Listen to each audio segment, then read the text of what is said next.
Meu desejo, queridos estudantes, é que cada um de vocês tenha disposição de se engajar na missão divina, que é a missão da igreja. É meu desejo também que você seja um instrumento poderoso para o cumprimento da missão.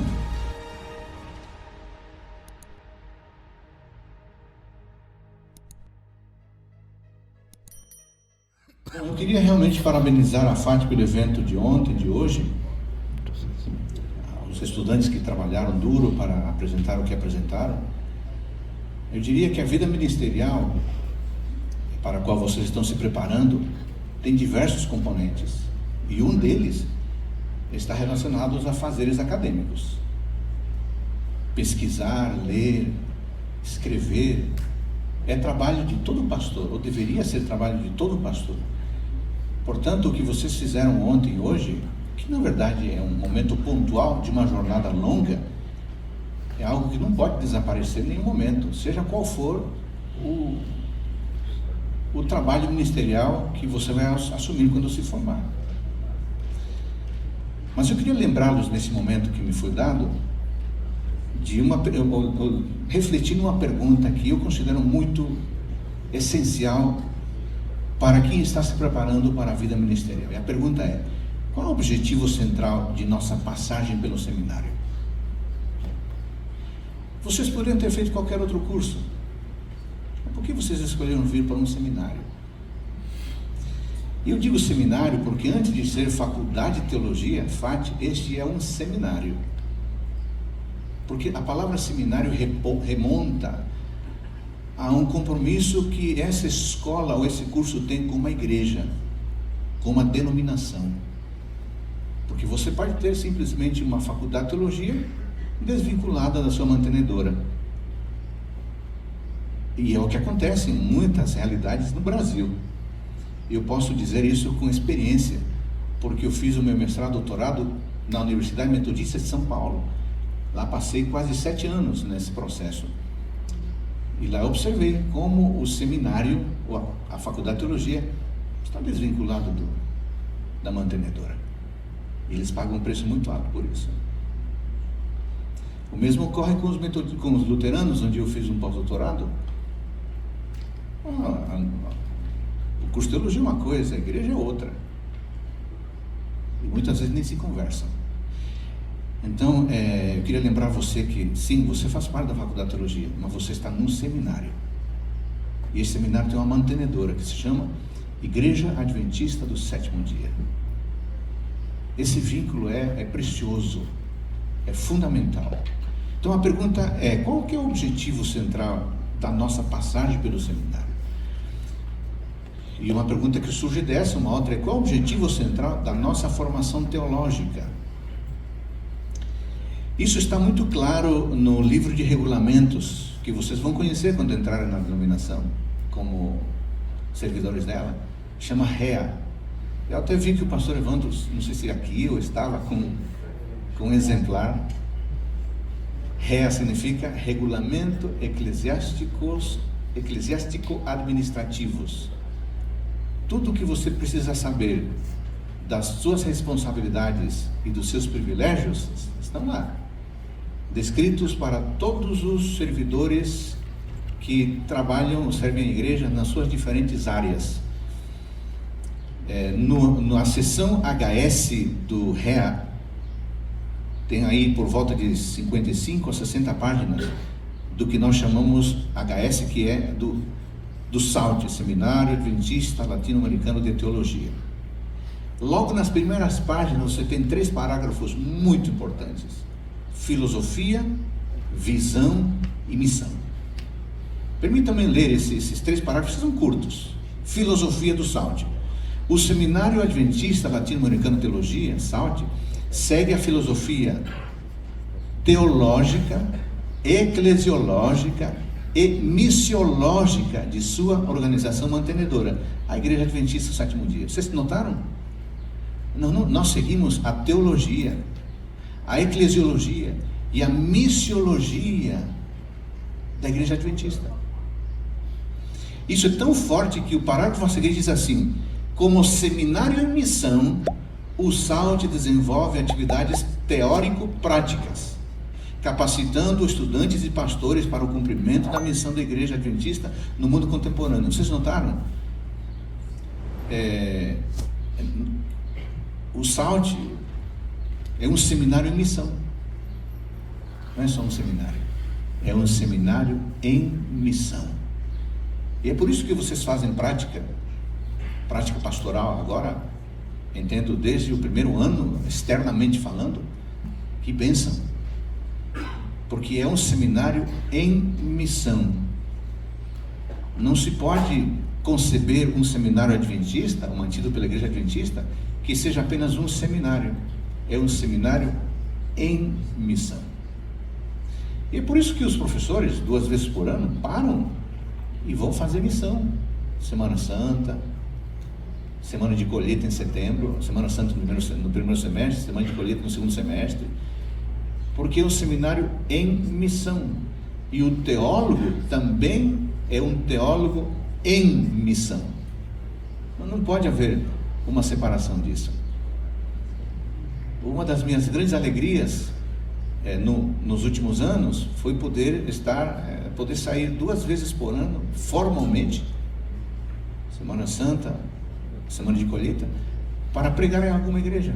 Agora em setembro eu passei 10 dias pregando na Argentina, numa associação, cada noite numa igreja. Que extraordinário! Comecei na sexta-feira e fui até a noite do outro sábado. Foi extraordinário. Me senti um evangelista, embora eu não tenha essa habilidade de evangelista, mas me senti evangelista, fazendo apelo, entrando no batistério, batizando, tomando nota dos nomes, visitando as pessoas. Que extraordinário pertencer a uma instituição cujo seminário está em missão. Eu queria muito que vocês levassem isso no coração. Este é um seminário em missão. A visão diz que o SALT é uma instituição de ensino teológico de projeção internacional. Claro que tem que ser. Não pode ser um seminário encapsulado em sua própria realidade. Nós aprendemos muito quando vamos a outros lugares. E é por isso que os professores vão para o SBL e para outros eventos aqui no país ou fora do país também. Tem que ser assim, porque o seminário precisa ter projeção internacional.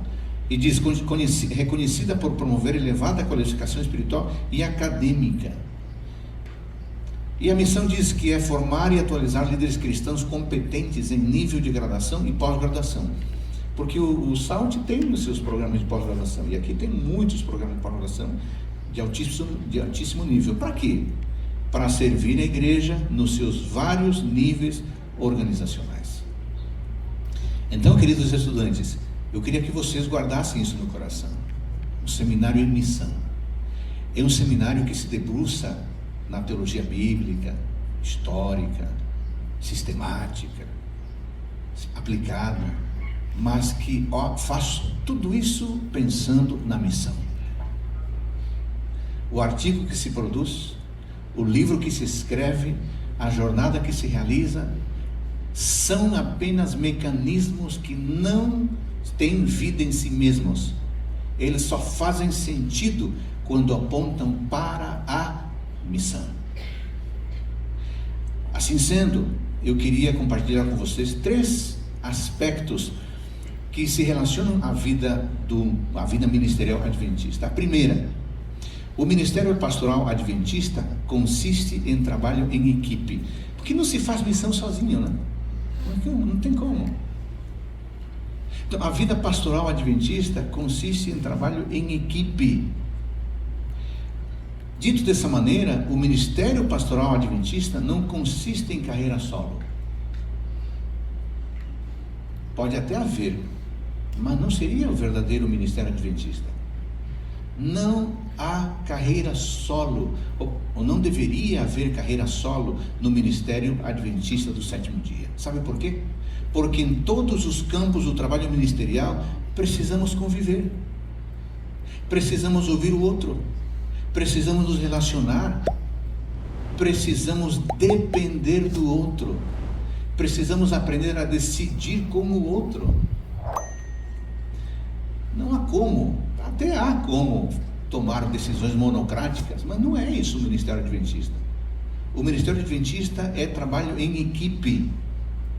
Eu estou terminando de ler o Testemunhos para a Igreja, volume 3, e na página 445, Ellen White propõe a um pastor um teste. Olha o teste que ela propõe, que esse pastor estava tendo umas ideias assim extraordinárias, segundo ele, interessantes, uma coisa assim que às vezes alguns iluminados acham que eles podem ter e que estão certos. Olha que a profetisa disse para esse pastor: pastor, eu proponho para você um teste. E o teste, e aí abre aspas, ipsis literis, vou ler o que Ellen White escreveu. Esta luz e conhecimento que achei e que me colocam em desacordo com meus irmãos, levam-me para mais perto de Cristo? Isso torna o meu Salvador mais precioso para mim e faz que meu caráter se assemelhe mais ao dele? Eu achei extraordinário. De repente o pastor com uma ideia extraordinária, e ele ficou doido, porque, poxa vida, como não pensei nisso antes? Como não pensei que essa vírgula significava isto? Ele vai dizer, ok, deixa eu lhe perguntar, isso está levando você mais perto de Cristo? Essa descoberta acadêmica está fazendo com que o seu caráter se aproxime mais a de Cristo? Fiquei impressionado com isso. Porque se você desvincula uma coisa de outra, não tem missão, né?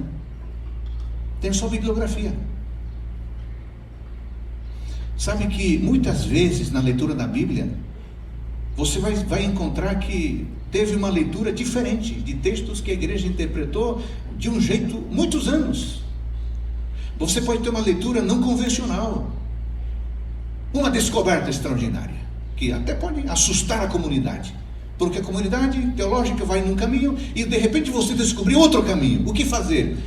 Vamos seguir em humildade o teste sugerido pela profetisa, porque a vida ministerial adventista não consiste em carreira solo.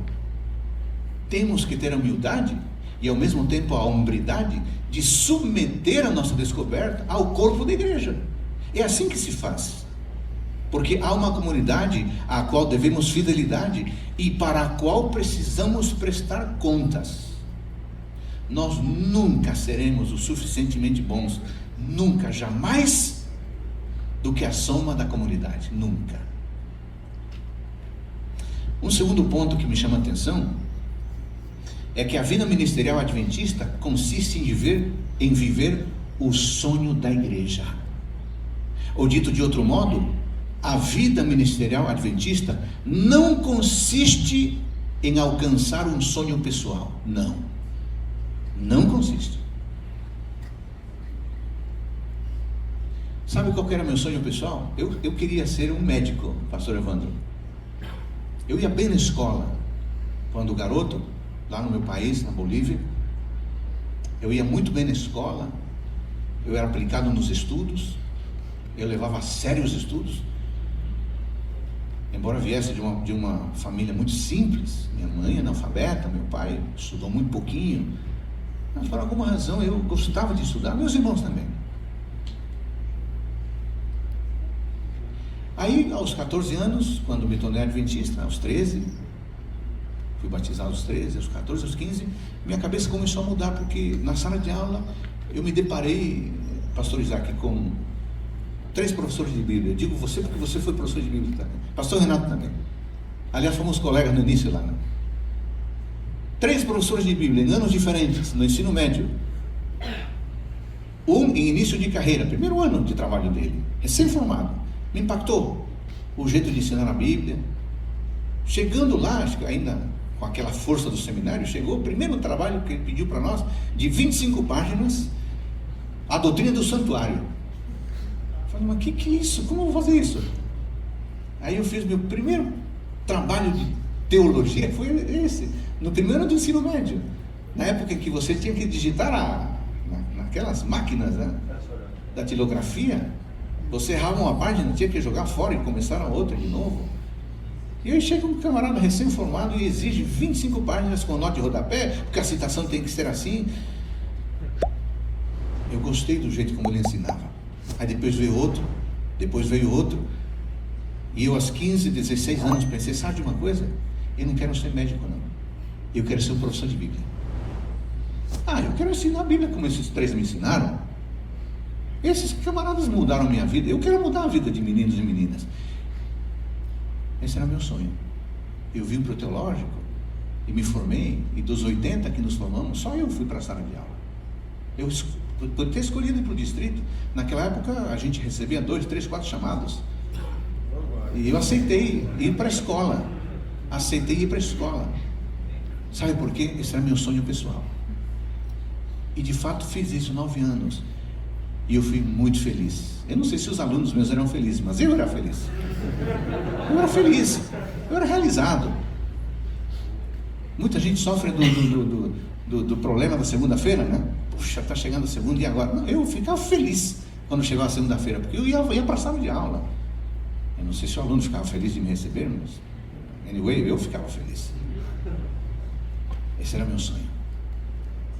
Mas eu descobri com o passar do tempo que a igreja tinha outro sonho, né? Para mim, outro plano. E quando disseram que eu teria que sair da sala de aula, da escola, eu disse, não, mas eu quero ficar aqui, eu gosto do que eu faço, eu sou feliz. Eu acho que os alunos gostam das minhas aulas. Não, mas a igreja tem outros planos para você. E eu saí contrariado. Eu aprendi então que no Ministério Adventista você não pode ter sonho pessoal. Você tem que ver o sonho da igreja para você. Isso é difícil. Talvez na sua cabeça agora, poxa, peraí, que esse aqui não tem individualidade, não tem o direito a querer o que eu quero. De certa forma não. De certa forma não. Você acha que o profeta Elias sonhava em apontar o dedo no nariz de Acabe? Sabendo que Acabe era de uma família sanguinária? E sabendo que a esposa dele era pior do que ele? E você acha que quando Deus chamou Elias lá da rude desconhecida Tisbé de Gileade, ele disse, opa, sempre foi meu sonho chegar na cara de Acabe e dizer, não, ele não queria, quem queria enfrentar um rei que tinha poder de vida sobre você? Sabe por que Elias foi lá? Porque esse era o sonho de Deus. Deixa eu dizer para você, com todo o carinho do mundo, no Ministério Adventista, você precisa viver os sonhos de Deus e da igreja para você. Amém. Se você não fizer isso, você não vai ser feliz. Você vai achar, como alguns acharam e acham, que você sempre recebe menos do que você merece. Porque o que você quer é viver os sonhos seus. E como a igreja não satisfaz a você, você sempre se sente infeliz. Abra mão do seu sonho pessoal e viva o sonho de Deus e o sonho da igreja. Sabe o que acontece? Depois de 28, 29 de trabalho, que é o meu caso, eu olho para trás e eu abri mão do meu sonho, que era ser professor de Bíblia na escola. Mas sabe de uma coisa? Hoje eu avalio que o que Deus me deu é muito mais do que eu sonhei e muito mais do que eu mereço. Nenhum de nós tem ministério pessoal. Nenhum de nós tem ministério pessoal. Porque o meu ministério, você não tem ministério. O ministério de Deus que eu emprestou para a igreja, que eu empresto para você. Então o seu ministério é o ministério da igreja. Um terceiro ponto é que a vida ministerial adventista consiste em servir a Deus e a igreja em qualquer área que a igreja decidir. A maioria de vocês servirá a igreja como pastor distrital. A maioria esmagadora vai fazer isso o resto da vida.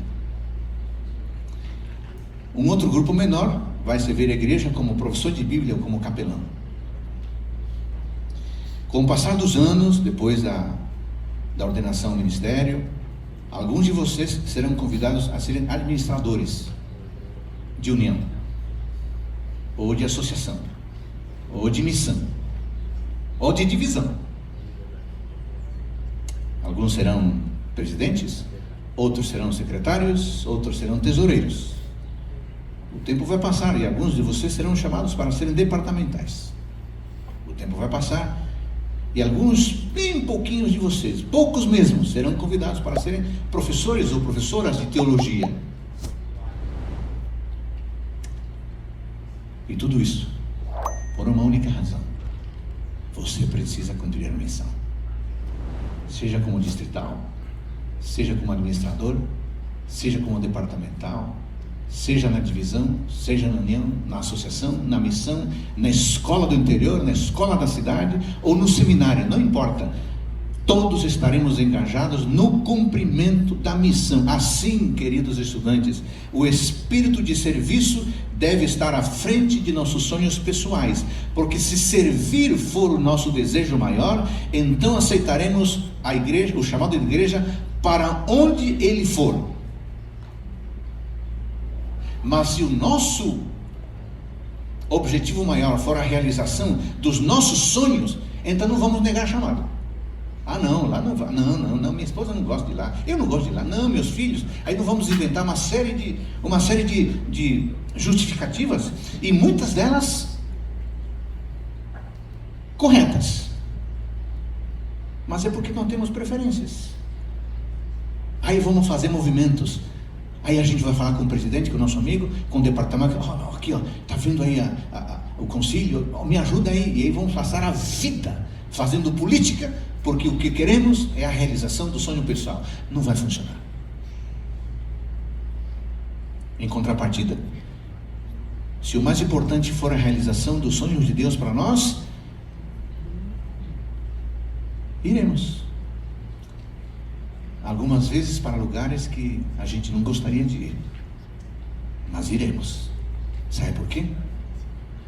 Porque é assim que Deus decide. É bem verdade, amigos, que servir a igreja com verdadeiro espírito de serviço, ao longo do tempo, acaba nos concedendo muito mais do que imaginamos, planejamos ou sonhamos. Mas mesmo assim, a nossa principal motivação não foi cuidar de nossos interesses pessoais.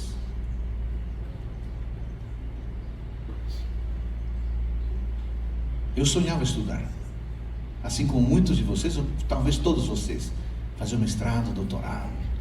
Eu não sei de onde eu tirei a ideia de que aos 40 anos eu tinha que ser doutor já. Eu não sei quem colocou isso na minha cabeça, ou se eu, sei lá.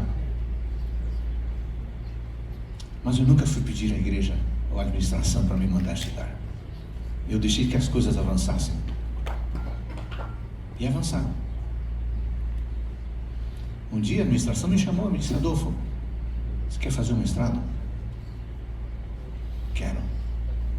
Escolhe um lugar. Fiz mestrado. Quando eu terminei, e aí, Adolfo, você vai aplicar para o doutorado? Você quer? Nós vamos pagar para você. E sabe de uma coisa? A defesa do doutorado foi aos 40 anos. Eu havia projetado isso quando garoto. Até nisso Deus foi tão bondoso comigo. Deus vai ser bondoso com você. Amém. Se você abrir mão do seu sonho pessoal e deixar que o sonho de Deus se cumpra na sua vida ministerial. Não me entenda mal, queridos estudantes. O que eu estou dizendo não significa que a igreja não respeita nossas preferências. Isso não é verdade. Isso não é verdade. Pode ser verdade com alguns administradores? Talvez. Mas definitivamente esse não é o espírito da igreja. Eu não posso falar pelos outros, mas eu posso falar por mim. Eu acompanho os 8 seminários, os quase 75 professores. No momento estou lidando com 4 pedidos de professores de teologia que precisam fazer mudanças de geografia por motivos familiares. Sabe o que nós estamos fazendo? Estamos alinhando as coisas para que isso aconteça. Sabe por quê? Porque pessoas têm necessidades. E você tem que trabalhar para atender a essas necessidades reais. A igreja não, você fica aí porque eu estou mandando. Não é assim que funciona. Estamos trabalhando para que esses professores tenham as suas necessidades atendidas. Não entenda mal. A igreja não quer desrespeitar as nossas preferências. Todavia, não podemos viver 35 ou 40 anos na vida ministerial impondo os nossos sonhos pessoais. Não podemos viver. Seremos infelizes. E o pior, faremos outros infelizes. Meu desejo, queridos estudantes, é que cada um de vocês tenha disposição de se engajar na missão divina, que é a missão da igreja. É meu desejo também que você seja um instrumento poderoso para o cumprimento da missão.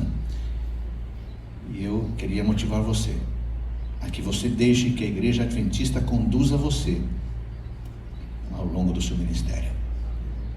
Deixe Deus fazer isso e você vai se surpreender com os resultados. Eu nunca imaginaria, naquele 24 de janeiro de 1990, às 16 horas, eu atravessando o rio Mamoré, que faz a divisa entre Guajará-Mirim e Guaiara-Mirim, Rondônia e Brasil. Eu com uma mochilinha nas costas, um velho violão nas costas, com meu amigo Osvaldo, na balsa para ser de graça, porque não tem nem dinheiro para a gente queria economizar, e na balsa, entre os caminhões, estamos atravessando o rio Mamoré, indo para Guajará-Mirim, para tomar a viação Andorinha, para viajar 72 horas, desde Guajará-Mirim até o Tietê, para começar uma jornada para a qual eu não tinha a mínima ideia. Tudo que eu tinha era uma velha mochila, um velho violão e $100 no bolso. E Deus foi abrindo portas de uma maneira tão extraordinária que eu não consigo entender até hoje. Eu não tinha a mínima ideia do que Deus e a igreja tinham para mim. Por isso eu olho para trás e digo, eu tenho muito mais do que sonhei, e infinitamente muito mais do que eu mereço. Para vocês pode ser muito melhor. Eu vejo que vocês têm muito mais condições do que eu tinha quando eu estava estudando. Condições sociais, financeiras, intelectuais. Mas você precisa parar de querer impor seus sonhos e sua agenda e deixar que Deus trabalhe na sua vida. Faça isso. Daqui a 20 anos, se o mundo durar, você nos conta como Deus foi bom demais com você. Amém?